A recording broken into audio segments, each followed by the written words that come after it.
اج اسی سورہ آل عمران دی پہلی آیت تو آغاز کرتے پے ہاں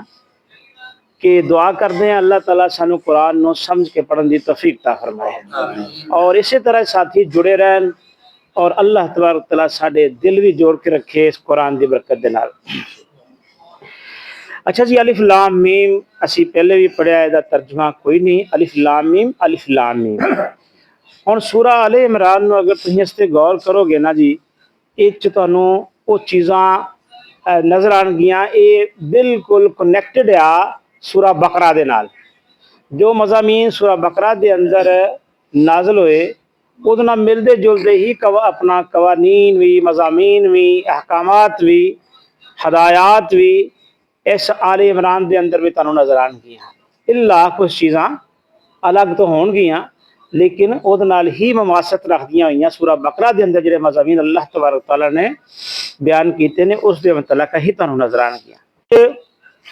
اس دا شان نزول مفسرین یہ بیان کرتے ہیں کہ یمن تو نہ کوئی عیسائی وفد وہ نبی مہربان صلی اللہ علیہ وآلہ وسلم کو حاضر ہویا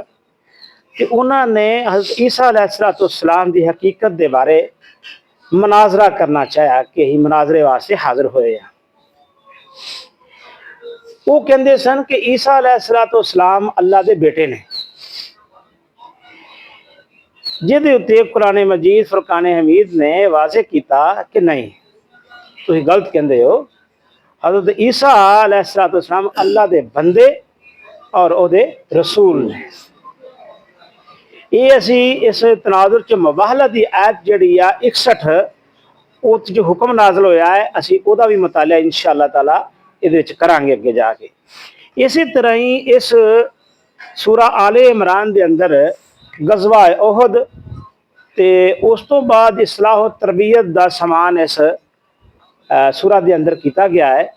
کہ مسلمان چونکہ اس وقت نئے نئے مسلمان ہو رہے سن تے اللہ رب العزت انہاں دی تربیت انہاں دی مقصود سی، نبی مہربان صلی اللہ علیہ وسلم دے ذریعے انہاں دی تربیت کیتی جا رہی سی، انہاں دی اصلاح و احوال دے بہت سارے احکامات اس کے اندر موجود نے۔ یہی نہیں، پھر کچھ مسلمانوں دے جڑی وقتی شکستاں ہو جاندیاں سن وہ دی وجوہات وچ بیان کیتیاں گئیاں نے کہ شکست دے کی اسباب ہوندے نے، جنگاں دے اندر غزوات دے اندر شکست دے کی اسباب نے، کی وجوہات ہوندیاں نے کہ شکست جڑا مسلمان شکست کھاندا ہے، وہ بھی اس اندر ہی پڑھاں گے۔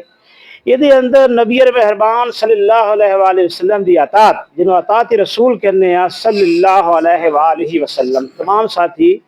احترام دے نال جس وقت نبی مہربان صلی اللہ علیہ وسلم دا نام آئے تو درود پاک انہاں دے اوتے ضرور پڑھیا کرو۔ یہ سانو مفت دیاں نیکیاں ملدیاں رہندیاں نے۔